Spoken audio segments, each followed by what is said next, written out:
Merci Madame la Présidente. Merci beaucoup Monsieur le Commissaire d'être là devant nous encore une fois pour faire le point sur le travail fait et le travail à faire. Et à ce propos, il y a 2 semaines, la commissaire Hadja Habib a présenté la stratégie de la Commission pour la préparation face aux crises. C'est un véritable programme de travail pour les 3 prochaines années. Il y a en particulier annoncé une stratégie de stockage qui devrait être adoptée avant l'été par la Commission.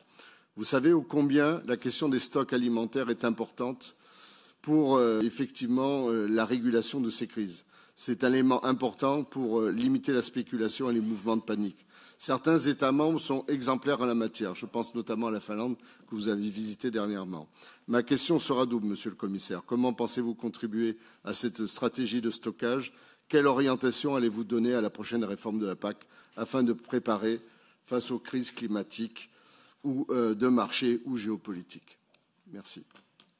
Monsieur Sarjakoum, vous avez aussi parlé de la préparation aux crises. Et effectivement, en Finlande, j'ai eu l'occasion de visiter leur Preparedness Center, qui ne c'est pas seulement sur les produits agricoles, c'est évidemment aussi sur d'autres secteurs clés, pharmaceutiques, mais aussi énergétiques, etc. Donc c'est bien plus large, mais effectivement, ils font aussi du stockage de certains biens. Le stockage, évidemment, c'est bien dans le sens que, comme vous dites, ça peut contrebalancer des tensions dans le marché, mais ça peut également, ça a aussi un coût. Donc il faut évidemment évaluer sur quel bien ça fait du sens et sur quel peut-être ça fait moins de sens, mais en tout cas la discussion sera menée.